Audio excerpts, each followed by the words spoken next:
kind of questions you asked him. You really were, very, very harsh on him. Only one man, all my friends, all people, everyone said, you really grilled him too much. He didn't deserve this. Only one man who said, no, what you did was right. One man who stood and said, no, it is your right to do this, and this was Arun Jaitley. He said, I really appreciate it. Okay. Yeah, right. Can you hear me? Okay, so I hope this is not a controversy, and I hope it truly instigates a thought.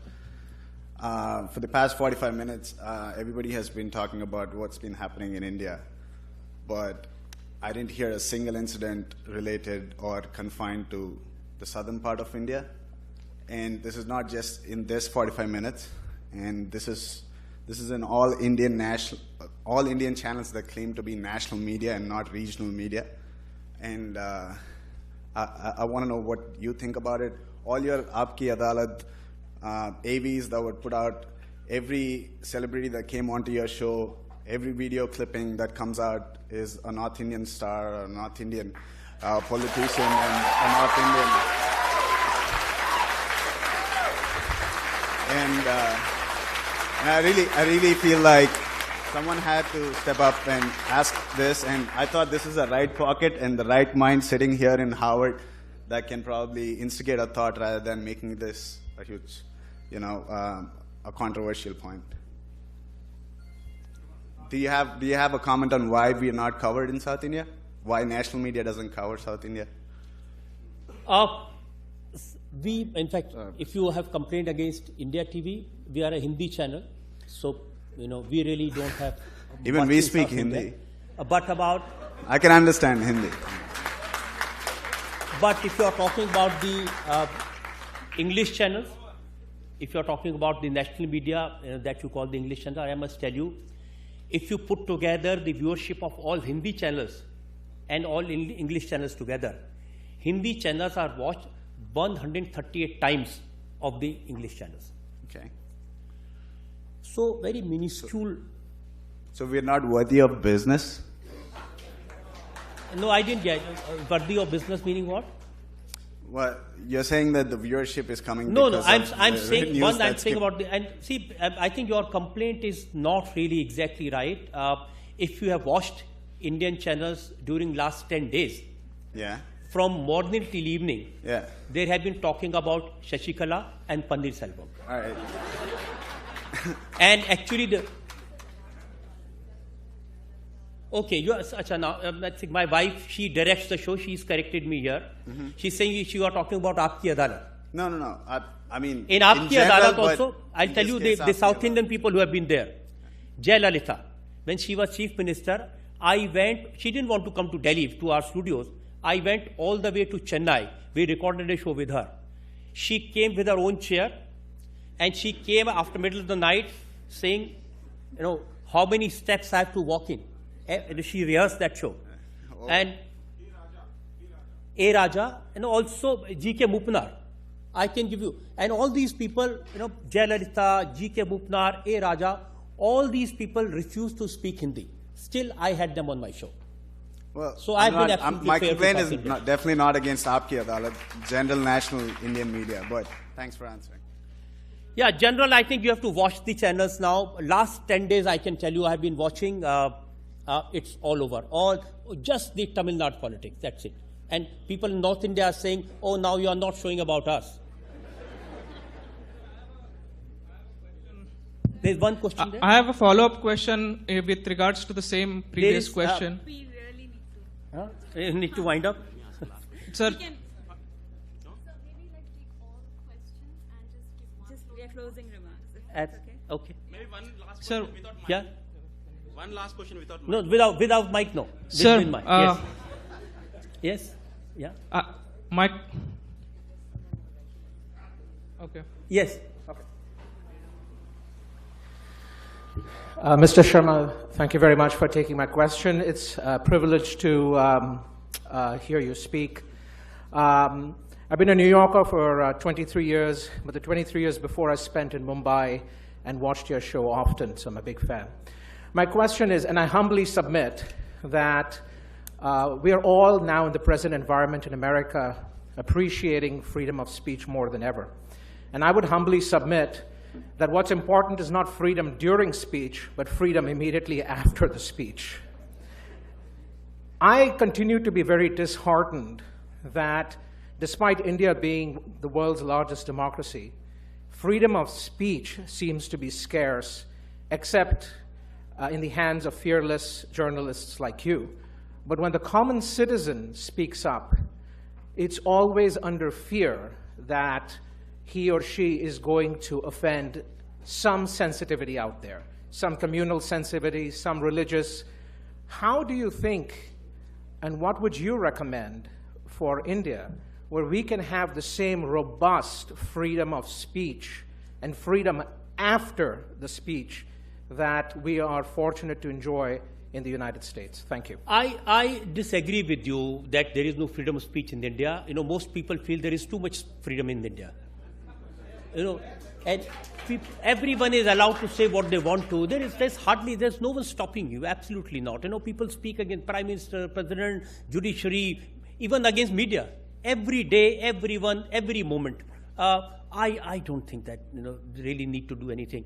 If anything needs to be done is just to discipline a little more. Sir, we will have Yeah. to stop. So thank you very much for listening to me.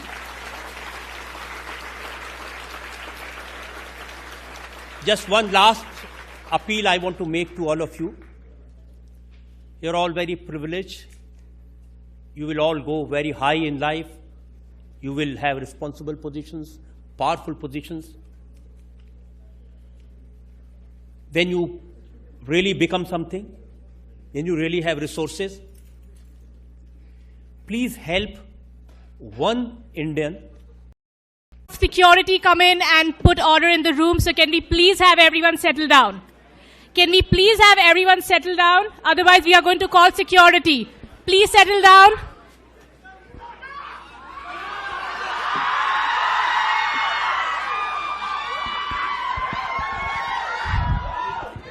Okay.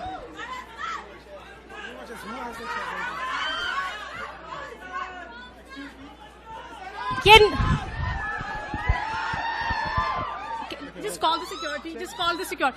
We are going to call the security in like 2 minutes if you guys do not sit down. Please sit down. Please settle down, everyone. The guy in the front, can we have him out of the room, please? Can the guy in the front, please? If we do not end this, we are going to cancel this event. So please settle down. This is the last time I'm making this announcement. Please settle down.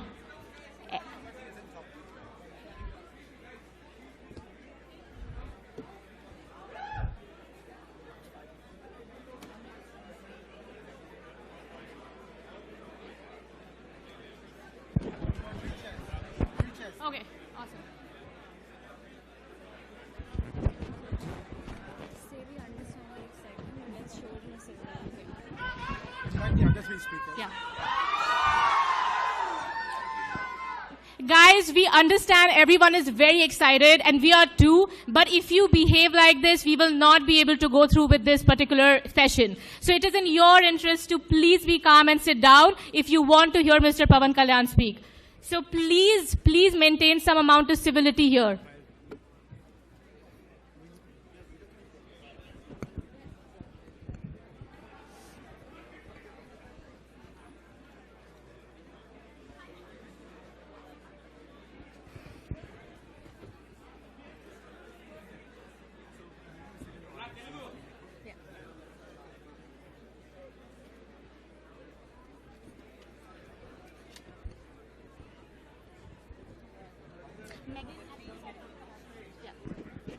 I think you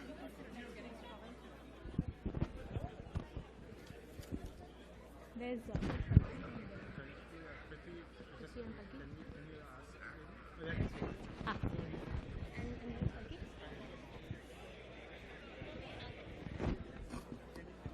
Can one of the volunteers please find Ms. Kalki Subramanian? Can one of the volunteers please find Ms. Kalki Subramanian? Okay, sure.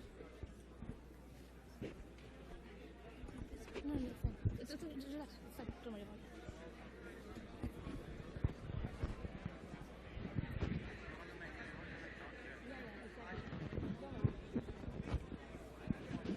It's fine, it's fine. So, can you get him on the stage? Can you get him on the stage? So we can just show this. Can you get the security on the stage? Can you get the security on the stage for like 2 seconds? No, she's Oh, coming. your security? Oh, sure. Is that her? I'm so sorry. We But yeah, have, do this. Perfect. we have She's 6 there, people she's there. here. Okay, yeah. She's there. Okay, great, yeah.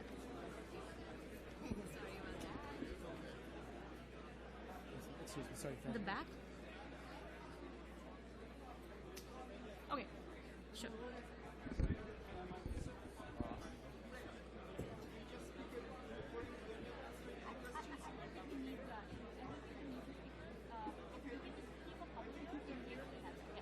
Yeah.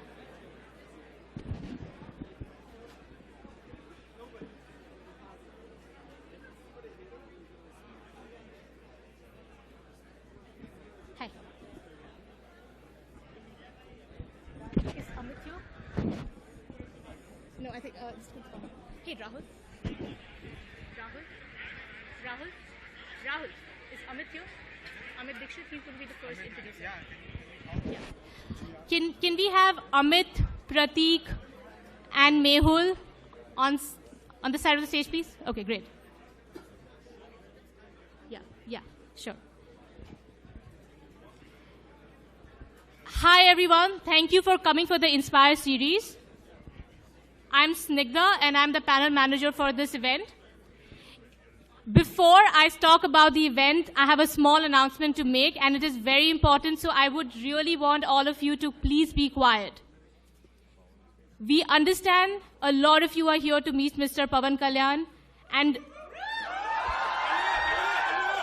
yes, we are very glad that you're so excited and enthusiastic about this, but you also have to understand that there are 3 more really fantastic speakers here. So please be civil. We are representing India over here, so please behave in a manner that we are respectful to every speaker here.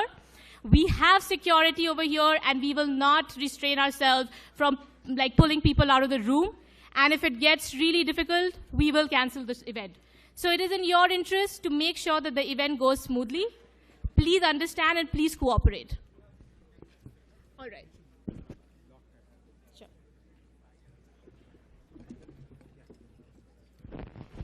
Great. So let me start the event.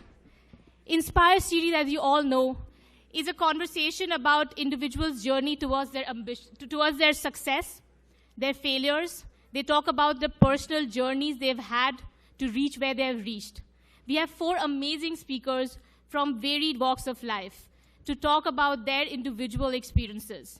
So we hope that you all get a lot out of it and get a lot of personal inspiration to get out of this particular event.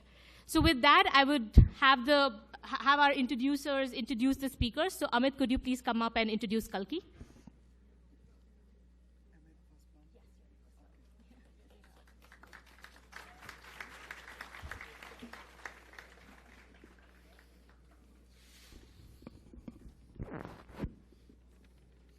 Good afternoon.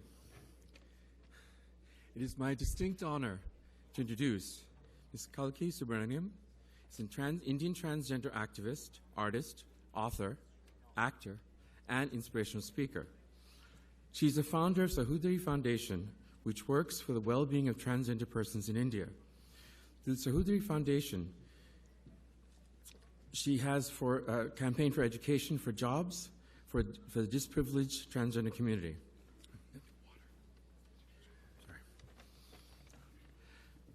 Kalki advocates in India against discrimination of transgender people and voices of their inclusion at all levels. Sorry.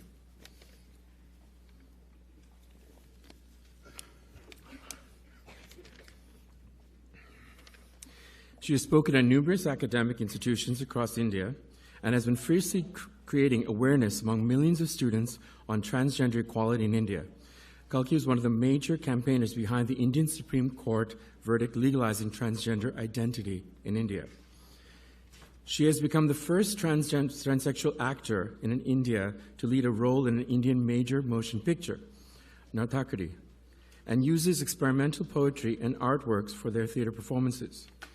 She has received numerous awards for social work and her literary contributions towards transgender rights. Her collection of poetry, published in 2014, speaks volumes about the necessity for equality of transgender people.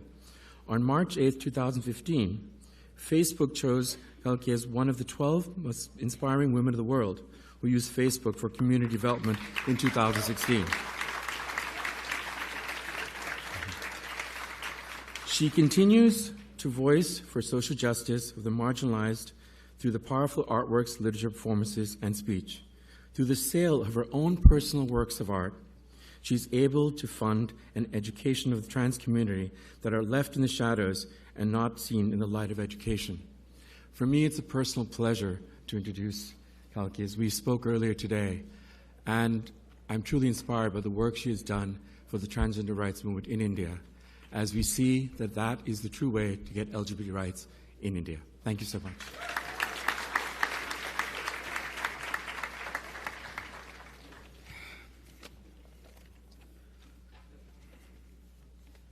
Anevarukkum vanakkam.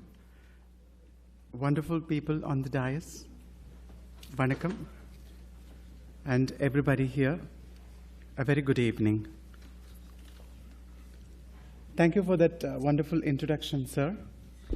And I'm really honored to be invited to this wonderful conference. India is a land of diversity. It has always been a land that has been inclusive of all genders, of all sexes, of all cultures. Once a country of diversity, once a country of its own beautiful history, with all the mythologies in our country like Ramayana and Mahabharata, celebrating the diversity of gender fluidity and our sexual orientation. Now India has produced those beautiful gender fluid people called transgenders as beggars and sex workers.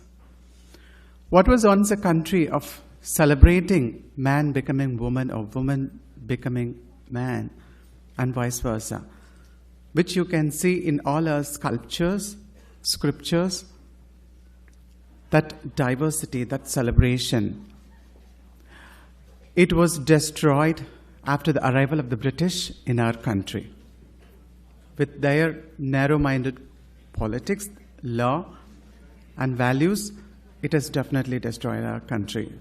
Especially the Criminal Tribes Act, which they brought 200 years before. That act had criminalized almost 33 tribal communities, which includes the transgender people as well. Even though after the independence, India's independence in 1948, that act was scrapped, but the effect of that act, till today, it is prevalent. As a child born as a boy, I had gone through severe internal confusions. As a child, I had no family to I had a family, but it was difficult for my family to accept my gender fluidity. At 13, I told my parents that I wanted to be a woman, but India, which celebrates our sons and not daughters, my mother was not happy about it. She was indeed shattered.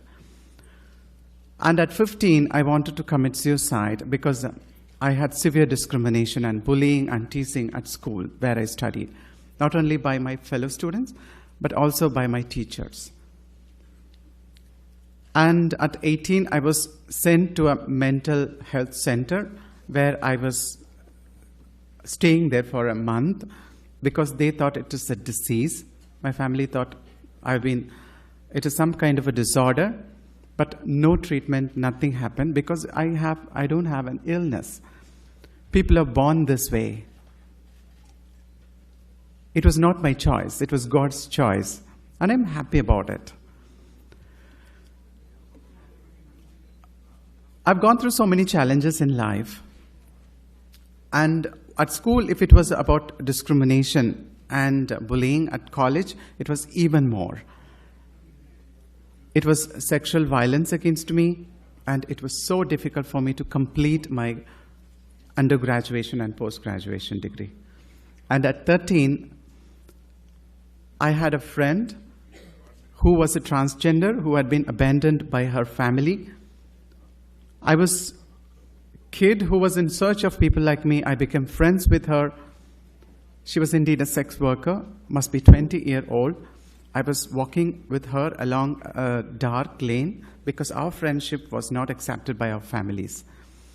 Suddenly, seven persons in an auto rickshaw, they come very fast, pull her inside the auto rickshaw, kidnap her, and take her away. I run to my home, and I cried that whole night, not sleeping. The next morning, I came running towards her house. It was locked. I waited for her, and then she came, all her clothes torn. She was ripped apart, raped that whole night by 7 people. And I told her, let's go to the police. She cried, and then I couldn't control. I cried, and she told me, the police will not help us because I am a sex worker too, and they will only question me, not them. So that was when my first anger against the injustice being done to the transgender population,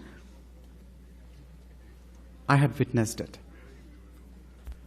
And since then, in so many periods of my life, I have seen so many of my community, especially the young people, committing suicide, being murdered, being raped. Why does that happen in our society, in our India? Because a woman is not celebrated. Being a transgender or being a woman is a shameful thing. I know almost all of my friends have been disowned by their parents, have been rejected by their parents. And at a young age, they step out of their homes and they begin to live with other transgender people. And what do they do for living? Begging and sex work. And they become the targets of violence, rape. And when they go for sex work, they are prone to get raped and HIV positive. They become HIV positive and they die. They have no dreams. And what was their mistake, being born this way? I was one of those lucky few people who have been accepted by my parents, our families. I was the only, probably the very few in India who has been nurtured, educated by a family. And I was privileged. I'm really happy that my family accepted me. My parents have a big heart. And I wish all our parents in India had that big heart. If only they have accepted our children, the transgender children, you wouldn't see hijras begging on the streets. You wouldn't see the transgender community standing in line in cities waiting for clients. If that has to change, India has to accept transgender people. India has to understand that diversity is a beautiful thing, and India is all about diversity. As personally, as a transgender woman, I have at various points of my life, it has been a journey of hurdles, but it has also been a journey of joy. My gender identity, people like me, our gender identity may be a mystery, but it is nothing different at all. I have a heart. I'm a woman. I've changed myself medically into a woman. I have a heart that of a woman as well. I long for relationships. I long for family, marriage, children. And I think I have the right to be loved, right to live a dignified life, right to marriage, right to children. And at no cost, I will be ashamed of my gender identity. I'm proud of being a transgender.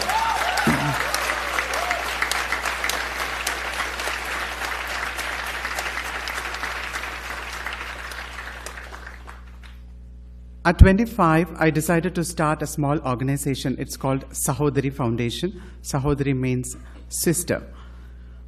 Our organization is small. Since most of the transgender people in India are into begging and sex work, I wanted to change that. So we have been, for the past 10 years, I've been lobbying with our government, with the judiciary, with our academicians, universities, with our media. So much of hard work for activist people like me. And on April 15, 2014, the Indian Supreme Court finally legally recognized transgender people.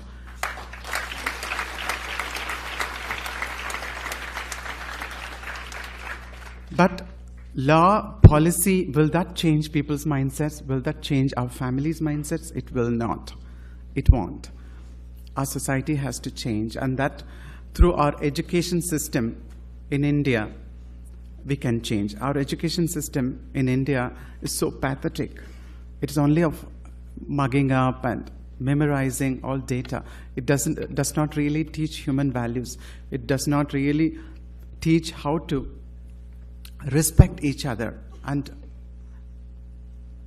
understand each other and embrace each other and understand that we are all equal. That has to be changed, and we are working on that.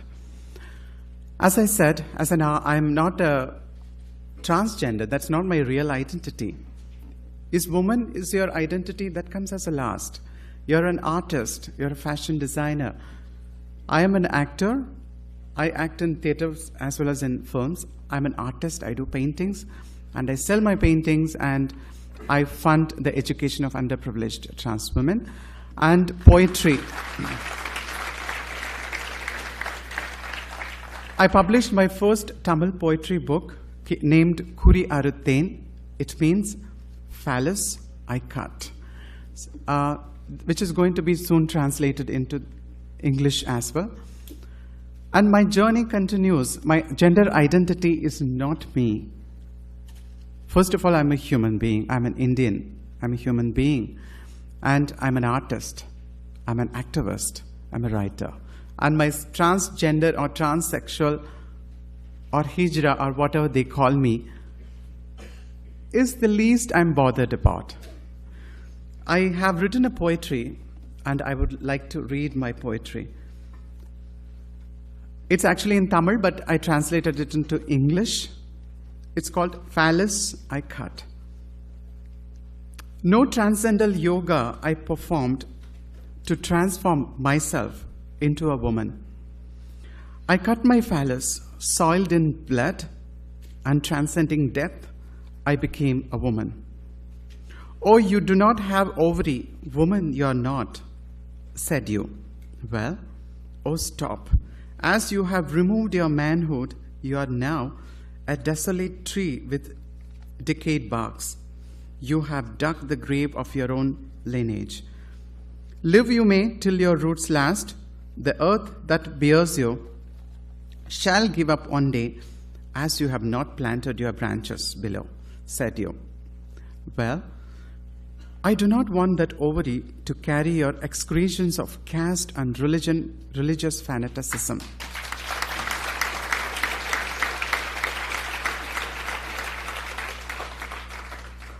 And I do not want in my ovary the gestation of those seeds to grow into a tyrannous tree.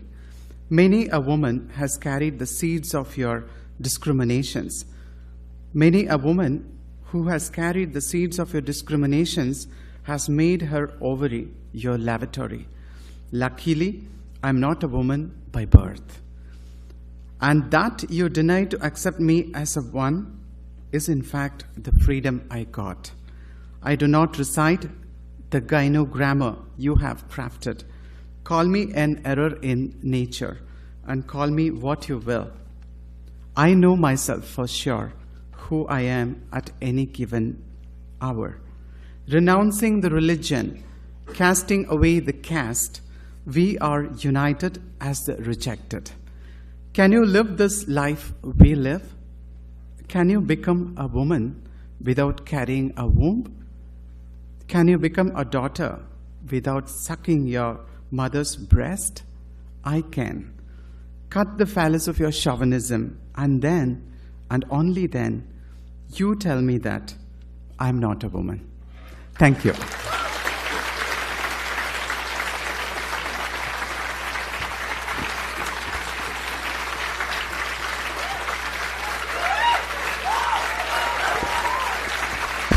Thank you so much, Kalki.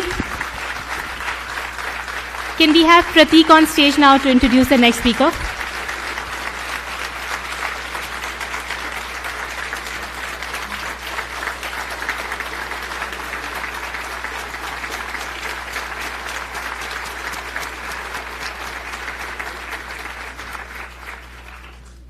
Pratik, can you come on stage?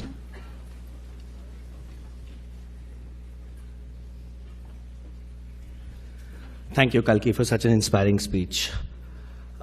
It's hard to follow up an act, but in an ideal world, coming to HKS for any aspiring politician is the right step forward. But since the time I came up here to the Candy School, I came across this term called glass ceiling, which many of us are aware could not be broken in US this time around. The similar glass ceiling exists for us in India as well when it comes to politics. Without money, muscle power, or family legacy, it is very difficult to enter Indian politics. And that glass ceiling is even more unsurmountable than the Hillary Clinton's election this time. And I don't think that can be broken that easily. But one party in India has tried that. So far, so good. Aam Aadmi Party ran a fantastic campaign for common man. They won Delhi with a resounding mandate and are hoping for another encore in Punjab. We have Prithvi Reddy, national spokesperson of the Aam Aadmi Party, as well as the convener of Aam Aadmi Party in Karnataka, here to share the wonderful story of Aam Aadmi Party and his personal journey of becoming a common man, from a common man to a common man in politics. Without further ado, I would like to welcome Prithvi Reddy.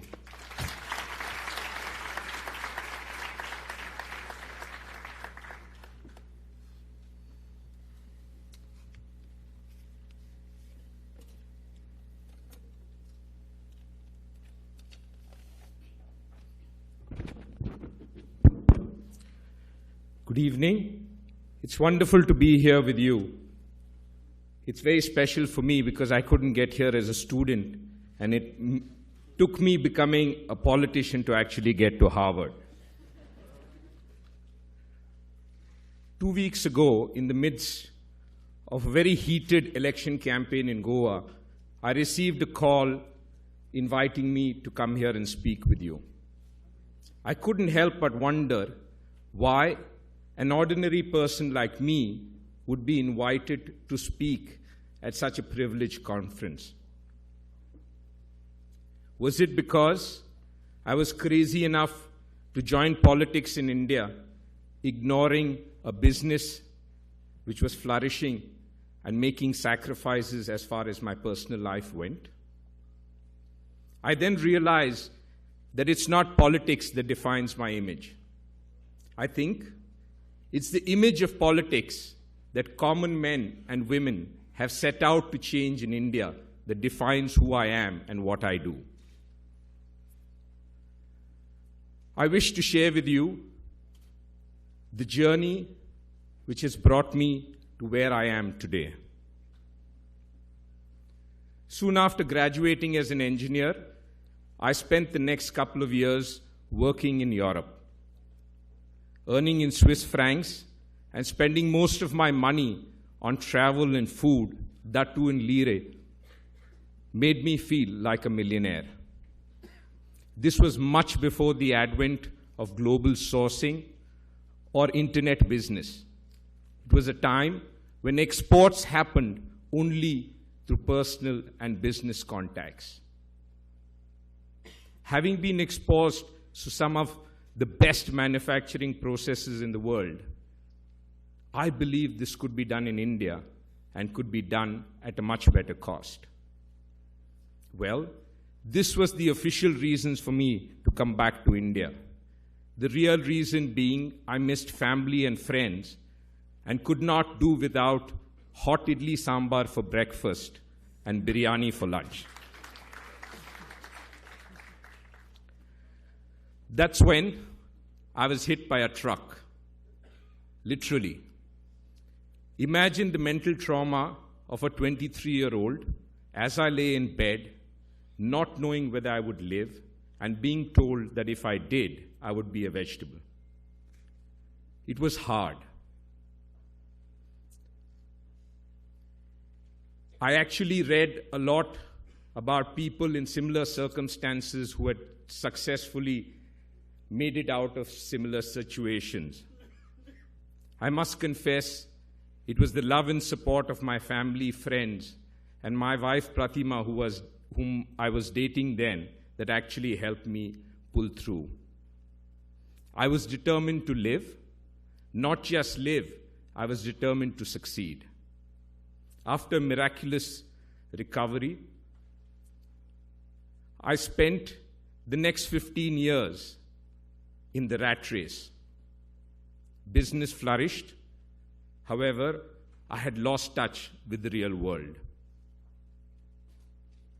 That's when I was hit by a truck again. This time, only figuratively. Pratima and I lost our newborn twins to natural causes. It was hard.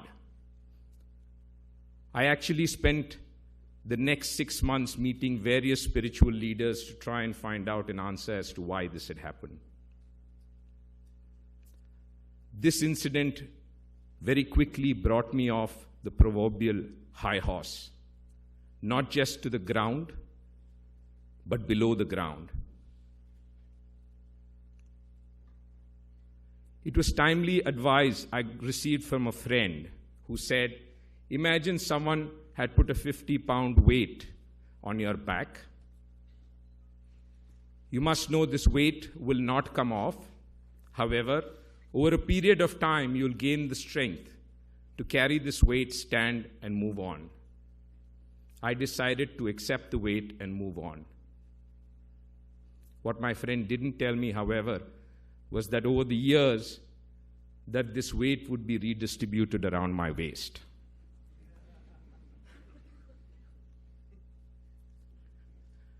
Finding myself firmly on the ground, I decided there was more to life and decided to follow my passion into education and skill building.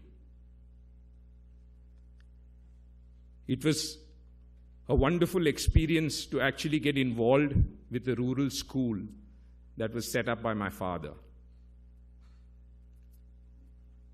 With each passing batch, each graduating batch we had in the school, it became clear that rural children in India, given the same opportunities as their urban counterparts, could not just compete, but would actually excel in academic, sports, and cultural activities.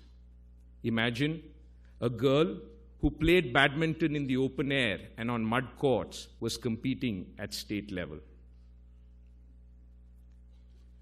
It was actually the first Obama election that got me interested in politics.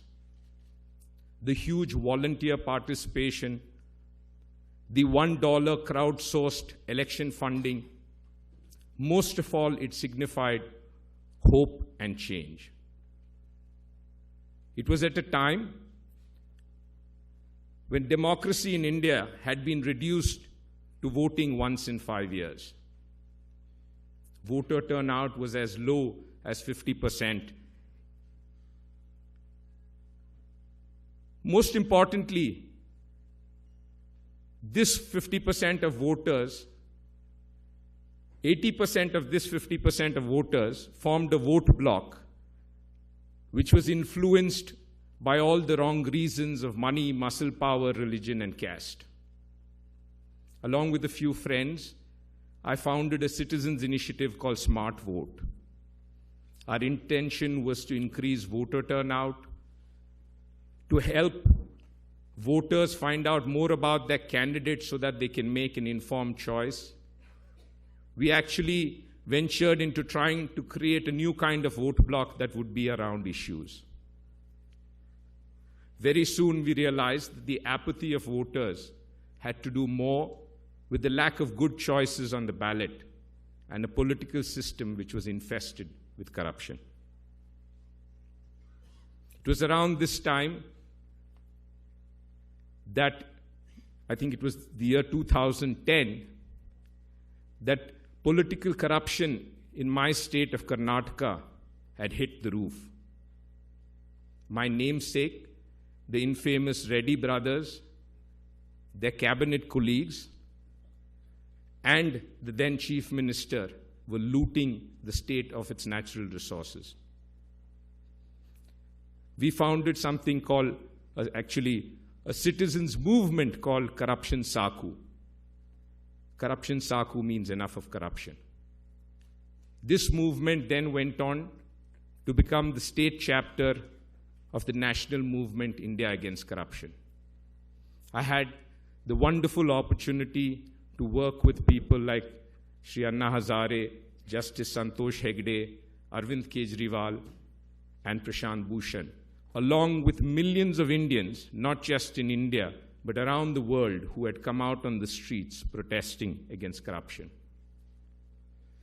After 2 years of activism, it became clear, and we were sad to see, that the entire political class had come together to deny us a strong anti-corruption law. We were mocked. We were told that laws are not made in playgrounds, and that if we wanted to make laws, that we would need to fight and win elections. For most of us, it was a very difficult choice. It was almost no choice at all. You must understand, in India, there still continues to be a notion that politics is for the good for nothing. Many of our former colleagues decided not to get into the muck of politics and remain a citizens' movement. I too was very, very reluctant to join politics.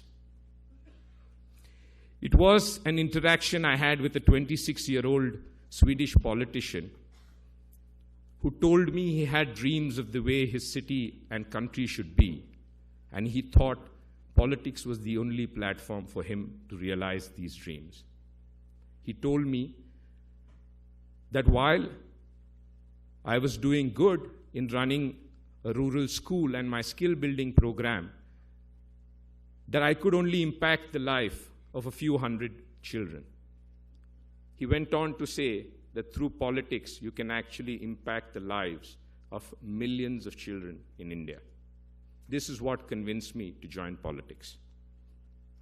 There I was, helping found a new political outfit called the Aam Aadmi Party, with the broom as its symbol to signify our intent of cleaning up the political system. Aam Aadmi means common man. It doesn't really mean poor man. I have a difficulty at times to explain how someone like me who enjoys playing golf can be an Aam Aadmi. There are many things that I'm really proud of about our party and the government. The thing that stands above all is the transformational change that youth power has brought to our party and government. The youth, you must understand, had fresh ideas, out-of-the-box thinking. They were willing to take risks and innovate. Ours is truly a very young party.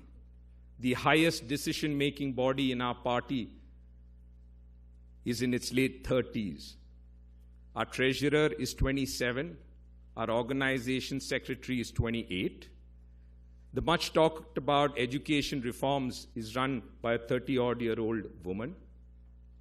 More importantly, in the recently concluded Punjab elections, our star campaigner was an 18-year-old girl from a small village. What youth has brought is truly a change in the way governance is run in India. I'll just give you a few examples. In Delhi, there is sufficient water. However, in Delhi, people paid huge sums of money to private tanker mafias such that they could get this water. When we first announced 20,000 liters of water free per family per month, it was much criticized. We were told that it would increase wasteful consumption. We were told that the government can ill afford such subsidy. The results, however, are contrary. We actually reduced consumption of water by 18% because people were conscious that if they exceeded 20,000, they would pay for the entire water. We also increased the revenue by reducing the theft and improving the metering of water. Take Delhi's hospitals. We have some of the finest super specialty hospitals in the country. However, you had a very strange situation where a person with a common cold or a headache and a person suffering from a heart attack were vying for the same doctors and the same hospital infrastructure. After studying the data, our team decided that we will set up 1,000 mohalla clinics such that people can actually walk to these clinics in the neighborhood and ensure that 90% of the health issues were treated. One of the greatest impacts that the youth have had and helped in our party and government is the social media. A previous speaker was talking about the social media.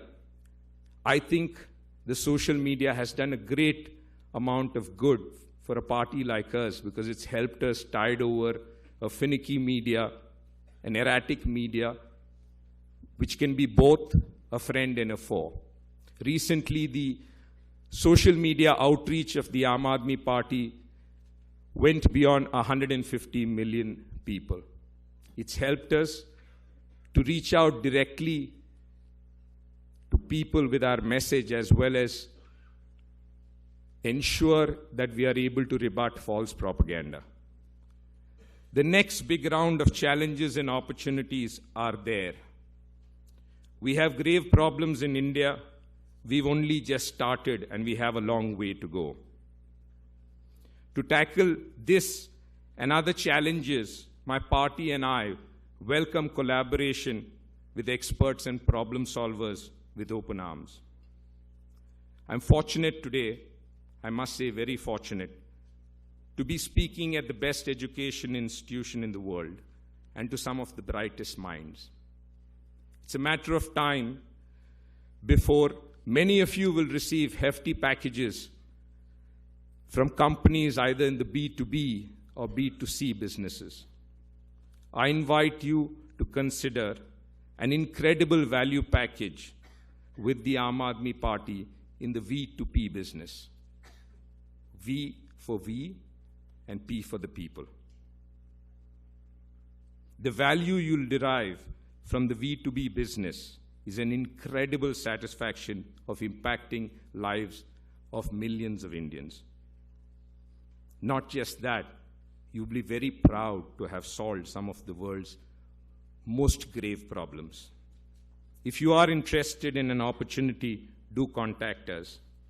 I can tell you from experience that in spite of all the hardships and pain, the smiles and the blessings you will get from the Aam Aadmi, it makes it all worthwhile. Thank you.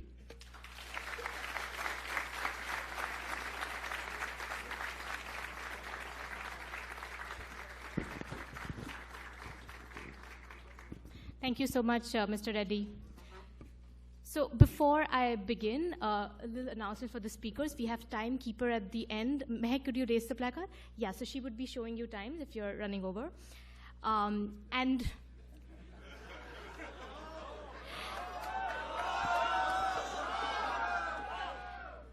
And also, if you all do not cooperate when Mr. Pavan Kalyan is speaking, we will have to cancel the question and answer round. So please cooperate, let him speak, and we will give you a chance to ask him questions. So please, everyone, cooperate. We are all want the same thing over here, okay? All right, so next up, we have Megan Fallon. Megan is an entrepreneur.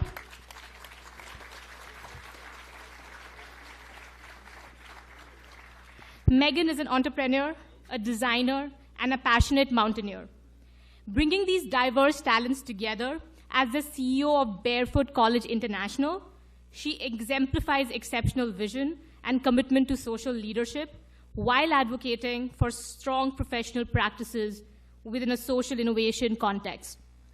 Her commitment to empowering illiterate and semi-illiterate rural women across the developing world through a mastery of technology, unlocking rural girls' creativity and confidence while leveraging the human potential embodied in poorer rural communities is an inspiring journey of risk-taking and respect. In her current role at Barefoot College, she leads an award-winning international social enterprise that has, for 43 years, modeled itself on the lifestyle and work style of Mahatma Gandhi. So presenting to you, Megan Fallon.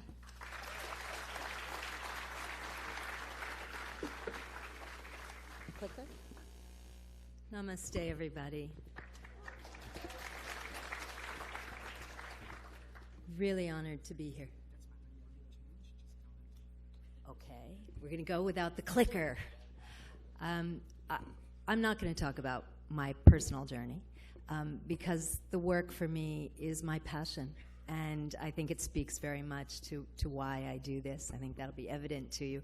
I thought I'd share a little bit about the kind of work that we do at Barefoot College. Barefoot College is an extraordinary place. Imagine somewhere where words like social justice, inclusion, diversity, they're not words, they're a way of life. They've been a way of life there since 1972, and we're on our third generation of people living and working for Barefoot College. It is based on, they need to move the slide. It's based on the lifestyle and work style of Mahatma Gandhi, and central to that are two beliefs. The first one is, can you please change the slide? To live simply so that others may simply live. And this attitude, this philosophy of always asking ourselves what we can do without is very much at the heart of how we operate. And the second one is Gandhi believed very strongly in honoring the wisdom, skills, and knowledge that existed in poor rural communities. So our work is based on working with the poorest of the poor, living on less than $1.25 a day, not only in India, but now across the global south. Go ahead. Okay, got to move faster. I'm going to exceed my time. Oop, nope, back one. Awesome. Great, thanks. Okay, much easier. So we work in 5 program areas. We work on water, we work on renewable energy, we work on education, non-formal education, and we work on livelihood and enterprise development. We also work on advocacy, and that takes 2 forms. One, we certainly work on advocacy for rights-based information and rights-based programs in India to disseminate that knowledge to the poor, but also very much on advocacy with governments to change policy.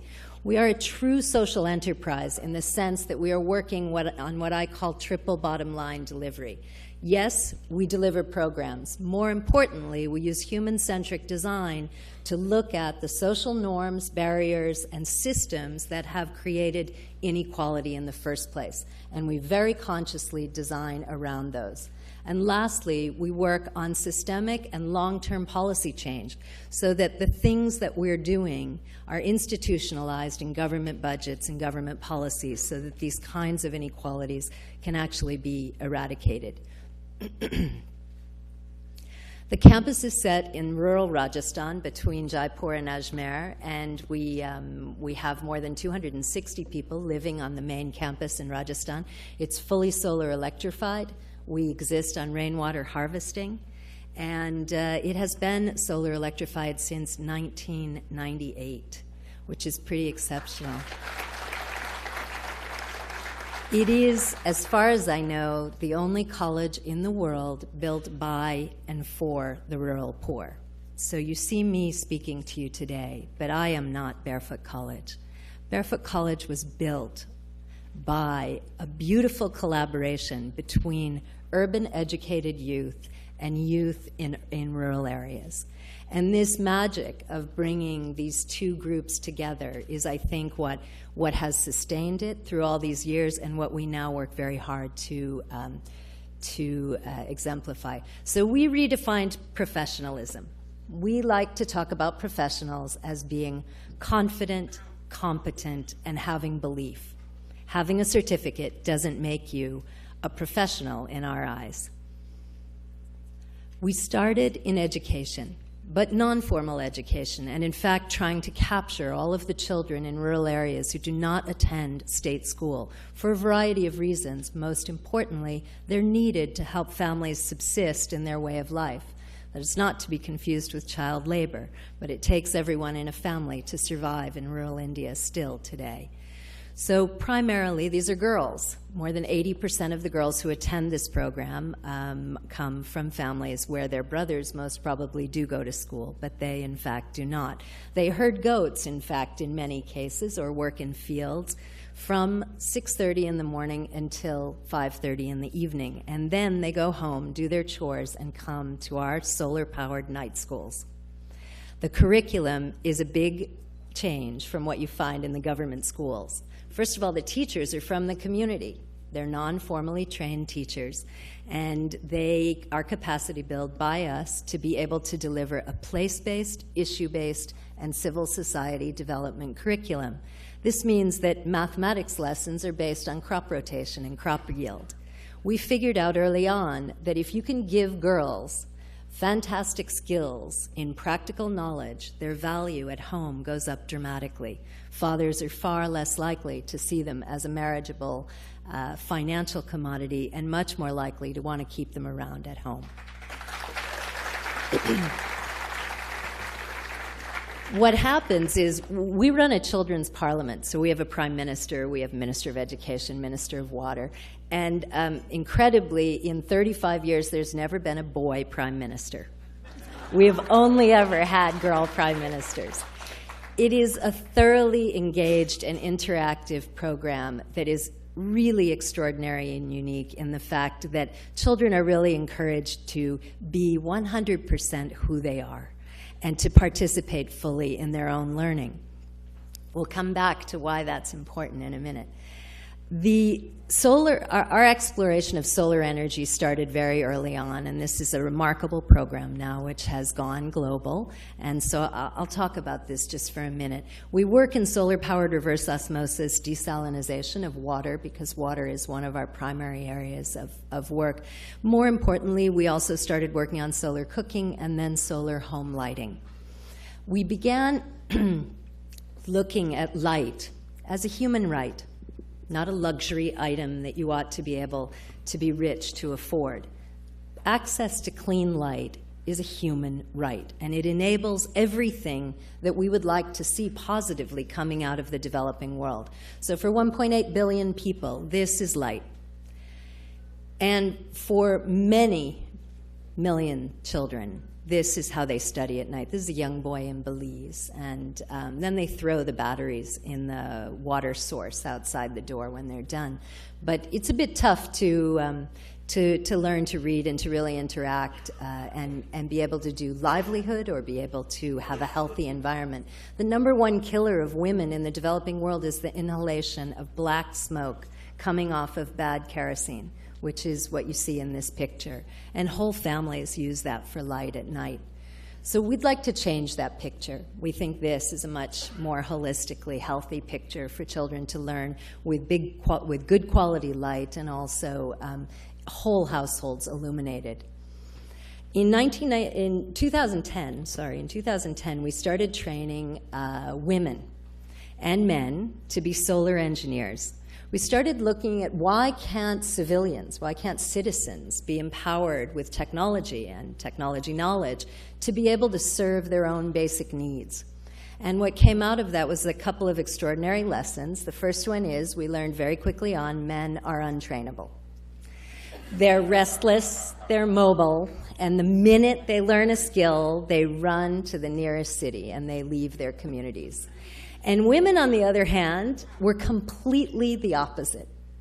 Women are grounded in their community. What they do for their families, for their children, for their way of life, and nothing motivates them to leave and abandon the people that they love and care about. So we decided that they were the best bet going. Now, that was before I learned from the United Nations that, in fact, for every dollar earned by a man in the developing world, only 27 cents go back to his family. For a woman, it's 85 cents. So, I mean, I'm always looking for the economic angle here to try to prove what I instinctually know, which is that women are by far the best investment we can make in the developing world. So we started bringing women from countries all over the developing world to India for 6 months to train them as fully functioning solar engineers. Now, this is an extraordinary program, and guess who pays for it? The government of India. Ministry of External Affairs has a program called ITEC, the India Technical Economic Cooperation Program, and the Barefoot College is one of the accredited programs in this. That means I can choose up to 40 women every 6 months from any developing world country, and the government of India pays their travel and training to come to India. Now there's a catch. I only take women who are illiterate and semi-literate. So 40 women from 10 countries who can't read and write, who don't speak the same language, who've never left their villages, make a journey to India that is epic every 6 months. Their tenacity, courage, absolute, clear commitment to making the quality of life better for each and every person in their community is extraordinary and is absolutely admirable. They are not learning light technology. This is not Legoland. These women are learning circuitry. They are building circuit boards. They're fabricating solar home lighting systems. And in fact, today, these women have made this program the single largest distributor of solar home lighting systems at the bottom of the pyramid in the world. 2 years ago, we were very blessed. I had a fabulous opportunity to meet Lisa Jackson from Apple. And Apple was looking to learn with us about what would happen when we put really high-quality technology into the hands of the rural poor. And we started a collaboration to integrate Apple quality digital tools into both the solar engineering training and also into our education programs. And what has come from that is an amplification of the impact, both in terms of the women's capacity, but also our capacity to disseminate to many more people this information. What you might not realize when you look at this slide is that all of the circuitry was designed, in fact, by illiterate and semi-literate, non-formally educated rural Indians.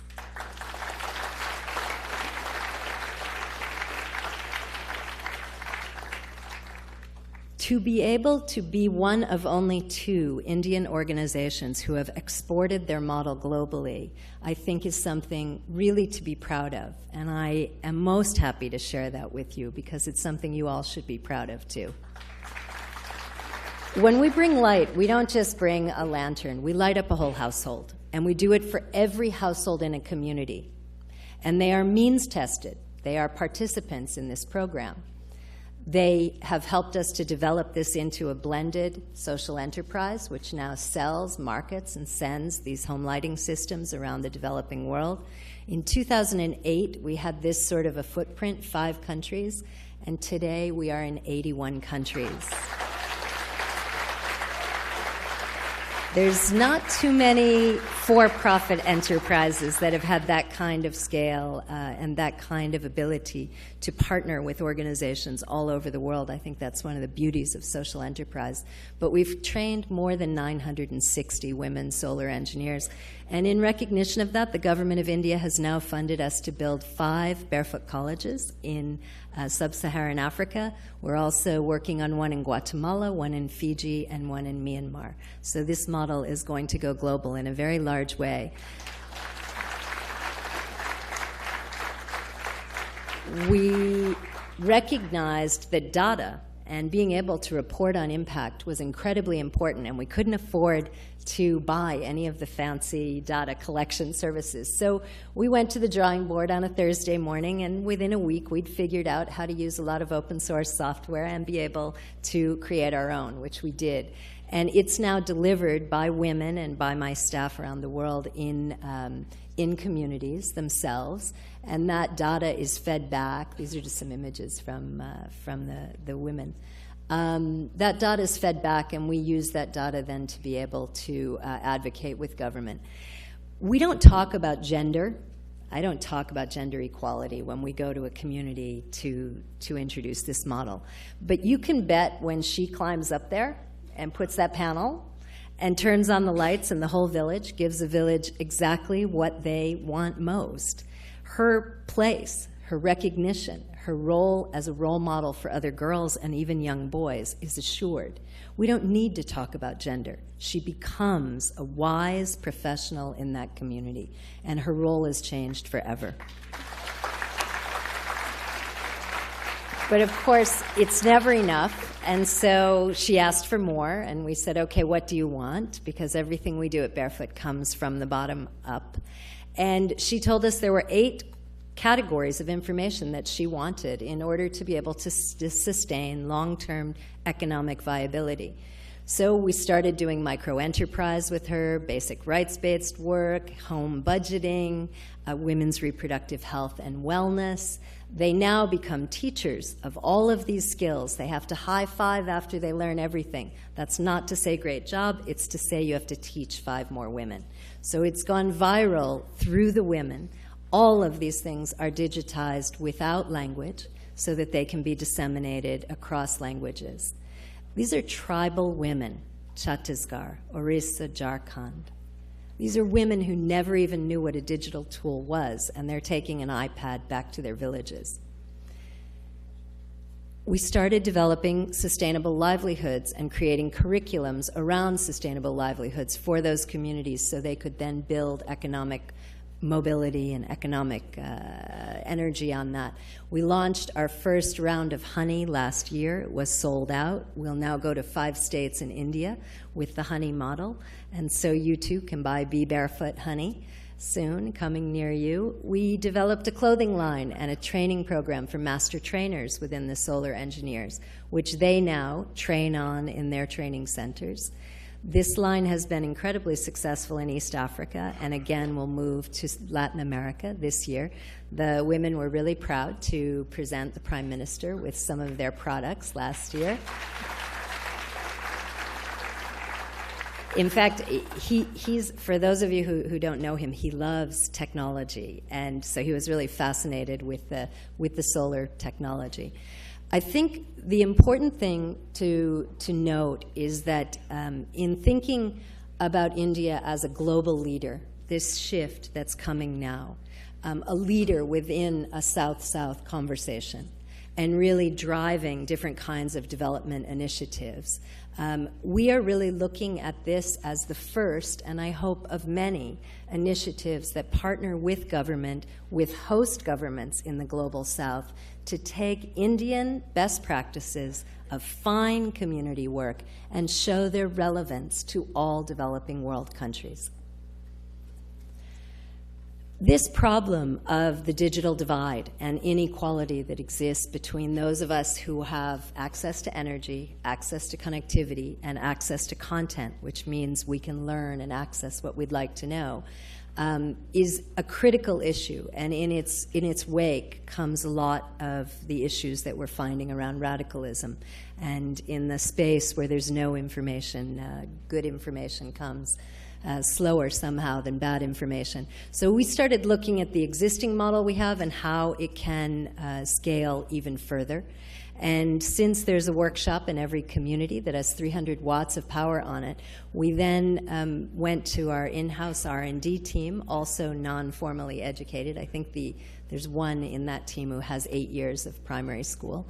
And we built a solar-powered iPad charger, started putting Wi-Fi routers that are solar-powered into rural communities, tribal communities in India first, and then using the digital tools for kids to be able to exchange and to develop their own content to share.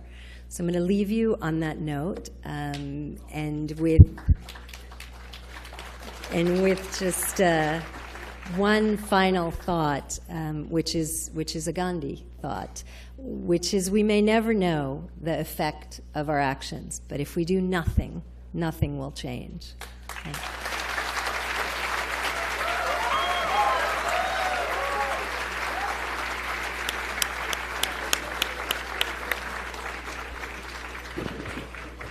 All right.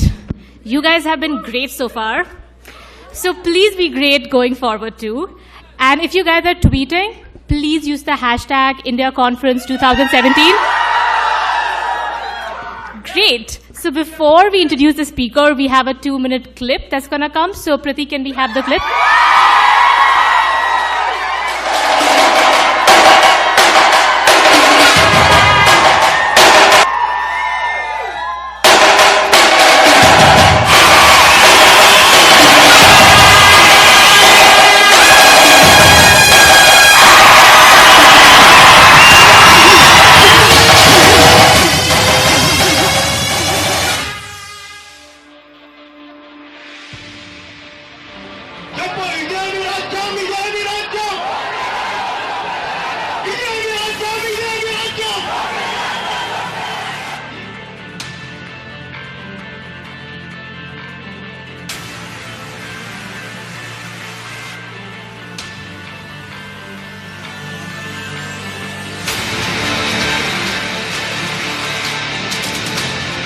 ఇల్లేమో ఘోరం, అసలే చీకటి గాఢంధకారం.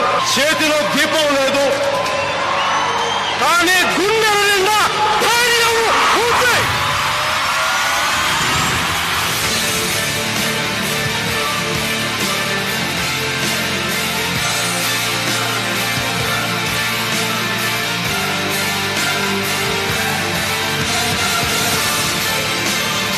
నేను ఈ రోజున రాష్ట్ర ప్రభుత్వాలు కానీ కేంద్ర ప్రభుత్వాలు కానీ అడిగేది, ఒక క్రానిక్ గా ఒక ప్రాంతం వేలాది మంది దశాబ్దాలుగా చనిపోతున్నప్పుడు ఇది ఏ ఒక్క ప్రజాప్రతినిధి దృష్టికి ఎందుకు వెళ్ళలేదు?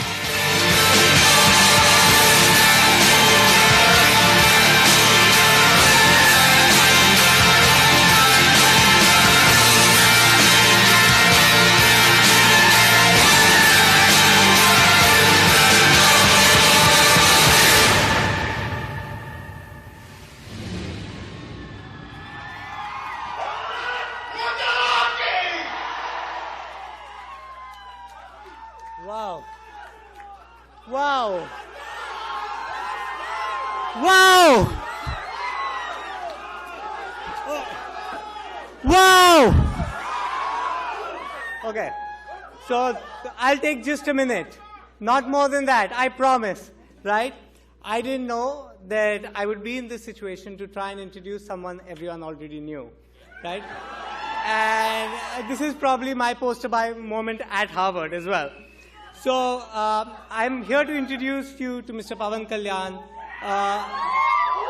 but not to the superstar, the politician, the activist, and the social worker, who has committed himself to the socio-economic development of the masses by participating in grassroots politics.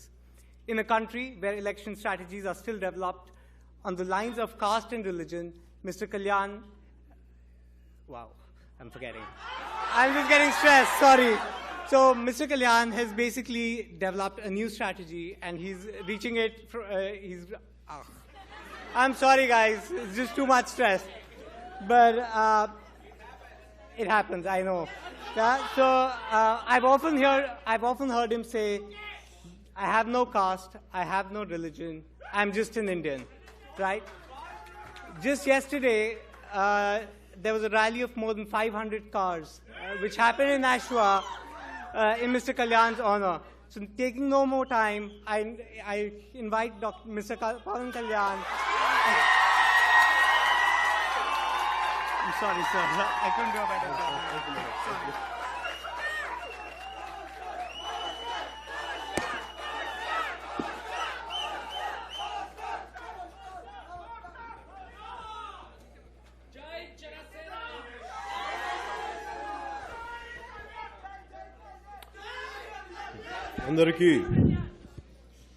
అందరికీ నా హృదయపూర్వక నమస్కారాలు. I bow and pay my heartfelt respects to the divinity within each one of you. I also pay my deep respects to the founding fathers of Harvard and to their continuing legacy of excellence in human thought. I would like to convey my heartfelt thanks to the student community of Harvard and the committee who hosted all this, to Mehul and his team. Thank you a lot for inviting me. It's a privilege to be one of the speakers here, and thank you. So you have to understand my situation. The reason is, I started my education at street school. It's quite difficult for me to address a speech in Harvard, so you have to understand my situation.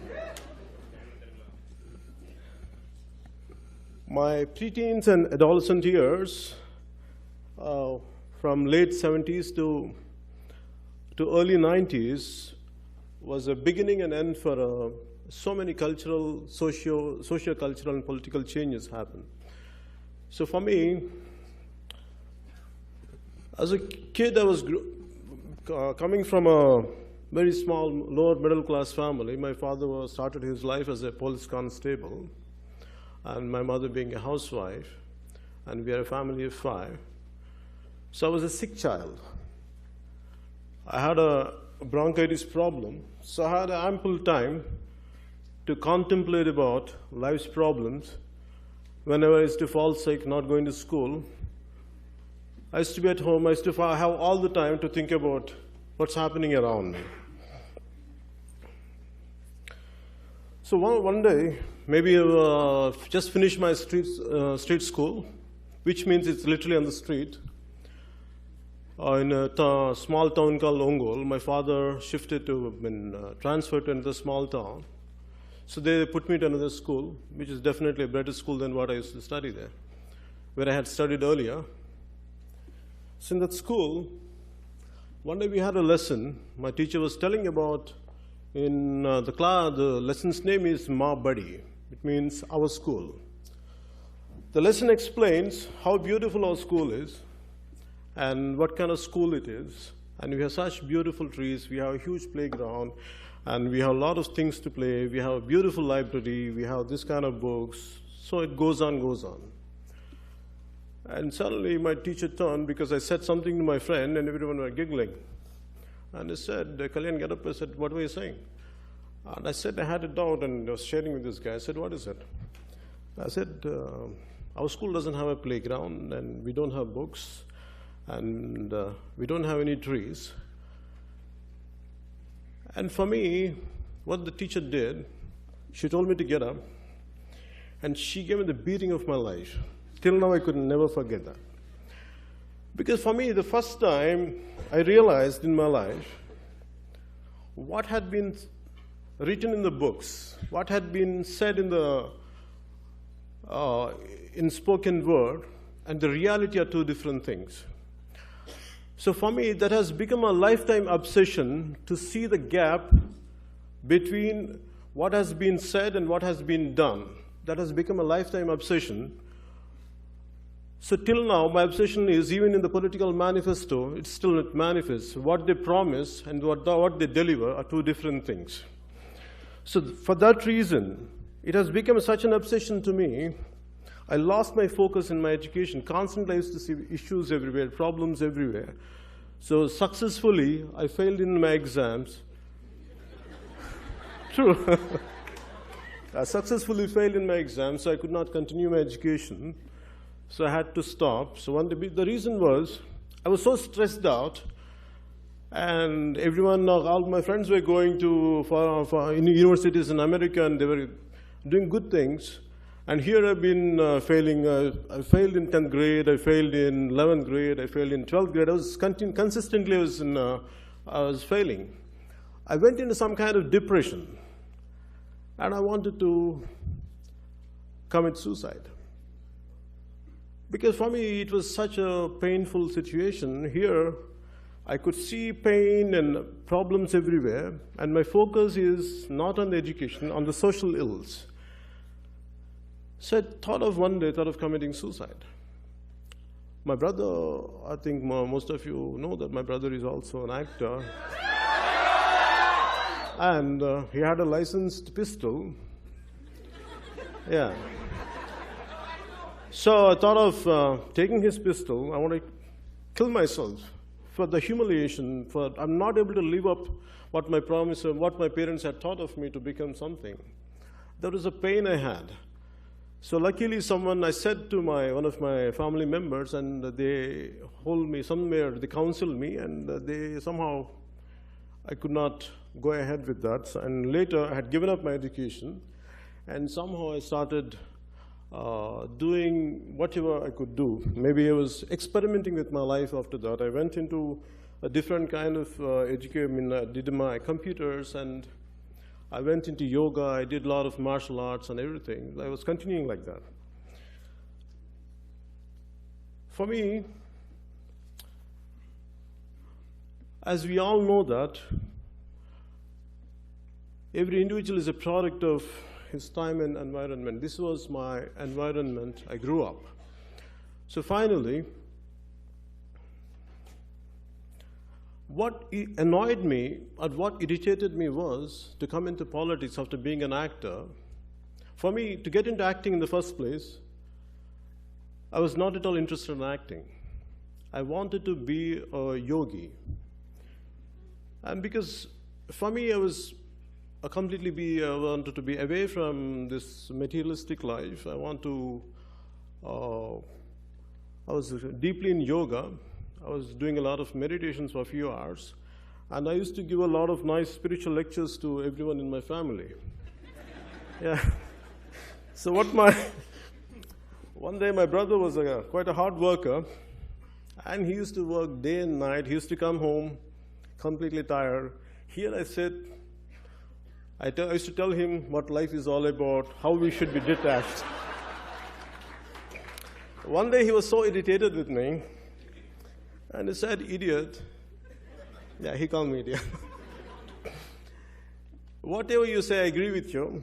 Can you be the same guy and same person, even after being something, after creating something, after getting to something, make something concrete, and achieving something? Could you be the same thing?" Then I listened to you, I said. And that was an awakening to me. So it took me some time. Now suddenly life is right in front of me. I don't know this. I missed my education. I missed everything possible. The only opportunity I had was acting. And you have to understand me, I'm quite shy. And even now, if I have to go to shoot, I will never go straight. I always say, go like this, go. I go from a corner and go, and secretly, like first shot, I get into in a discreet manner. Then I feel comfortable. So imagine my plight. When I had started, I was shy, and finally, out of necessity, I had to come out of my own shackles. So what I did, finally after becoming an actor, what my whole passion was, all through my childhood, I was studying society. I was studying things around me.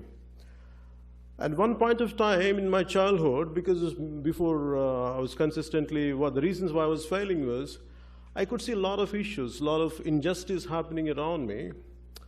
I wanted to get into some kind of extremist outfits like Naxalites and all. My brother was very worried about my future. He doesn't know how to control me. He thought if I would buy him a gun, maybe he will confine himself not to go into this kind of extremist outfits. But my problem was not about extremity, not about getting into Naxalites or radicals. For me, my problem was how to address these issues. Because for me, I had always seen law, Indian law, any situation, gross injustice happens, the law is applied weakly to the strong and strongly to the weak. That's the problem of our country.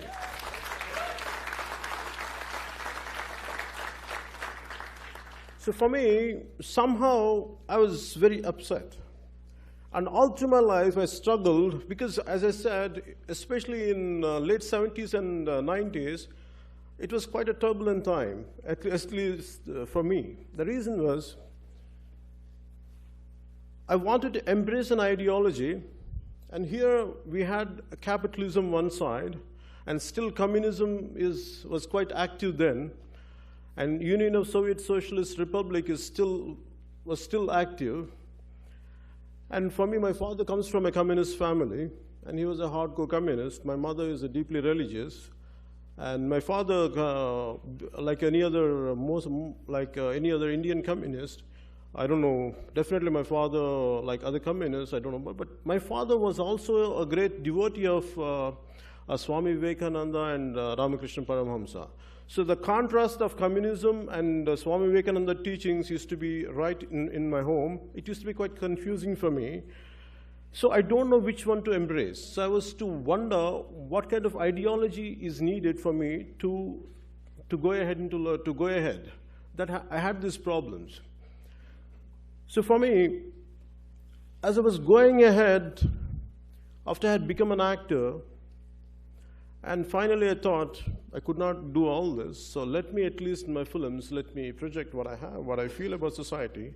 So once in a while, when I get an opportunity, I used to convey it through my films and songs that for an extent, but it did not give me enough satisfaction. Always I used to feel short of something, I used to feel irritated with me, and I tried different aspects of filmmaking, but nothing could give me the complete satisfaction. So always there used to be some kind of, I used to fall short. So for me, when I had been noticing so many things like the political situation happening around me, the one particular situation was, what hurts me is the divisiveness of our country. For me, Nani Palkiwala, the eminent lawyer who passed away, he's a great role model for me. I keep admiring him a lot. He says, we have Maharashtrians, we have Andhras, we have Tamilians, we have Hindus, we have Muslims, we have every kind of sect except Indians.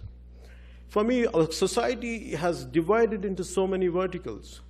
For me, this divisiveness is to always worry me. And two qualities really propelled me to get into politics was, one is the passiveness of our country, passiveness of Indian society, and the divisiveness of Indian society. For me, the divisiveness I had seen right from my childhood.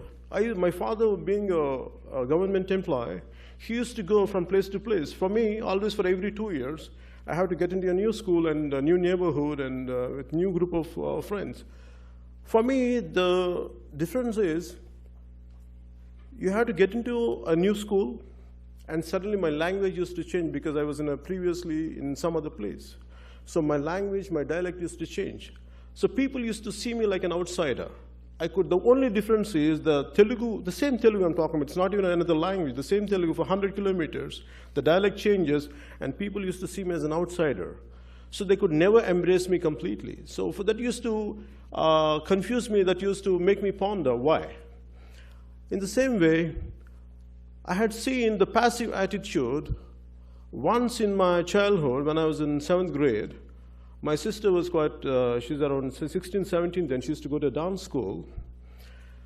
And my father being a policeman, and my sister went for a dance class one evening, and she came back crying. What exactly happened was, a local thug caught hold of her hand, he was dragging her, like he was taking her away. And so many people were just blindly looking at it. No one had moved, not even an inch. And finally something happened. She had to rescue herself, and she came back crying, and she came back home running. For me at that age, I was filled with rage. I want to kill that guy. It was mad for me. I went mad. My anger was, it is not about the thug. Thugs can always be handled. The problem was the people around who are passive. They don't have the guts to do anything. For me, that has become a thought. Why? What exactly happened to them? Why? How come they can't move? And that has become the understood. People are damn scared in our society because of the corrupt political system and corrupt group of political class.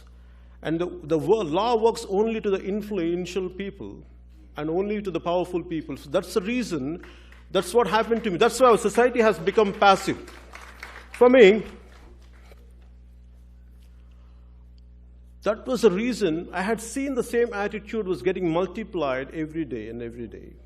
So the reason, after some time, being an actor, I realized the way our state has been divided, and for me it was a very painful situation, not about the state division, the issue, the way government handled, the parties handled, they took care of the issue, they kept the issue for 17 years, they kept the issue in cold storage. And one fine day they had woken up, and they broke the state in 12 hours. The kind of problems, what still we are unfolding here in both the states is mindless division, without any thought process. That's what had really irritated me and really annoyed me. The problem is, it is governments, without any thought, they can do anything they want, without any thought, without any forethought, without any proper exercising.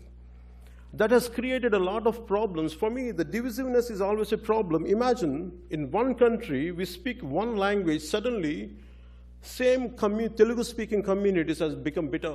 There's a lot of hostility between both the regions. That created a deep pain in me, because being a lover of my country, being the lover of my nation, being madly in love with my nation, that gave me a deep pain. So for me, that particular day, I don't know what to do.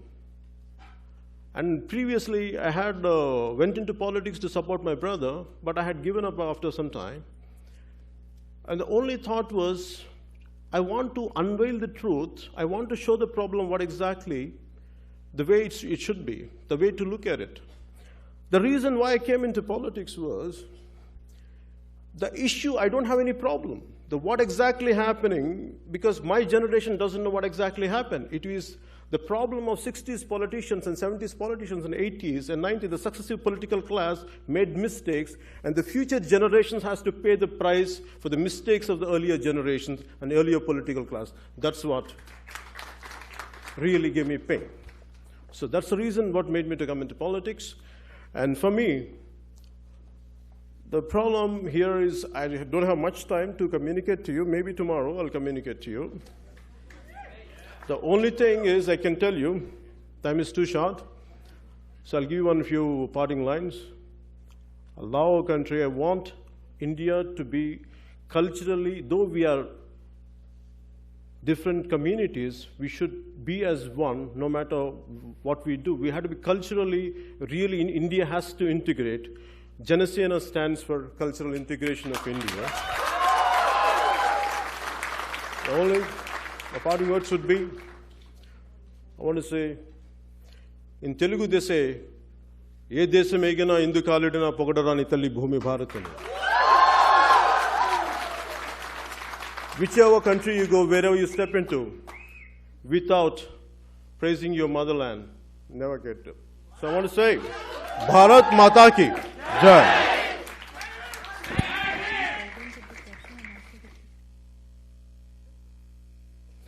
And also because of short of time, because lack of time, they're not able to extend the time for question and answers, so we'll see you tomorrow morning.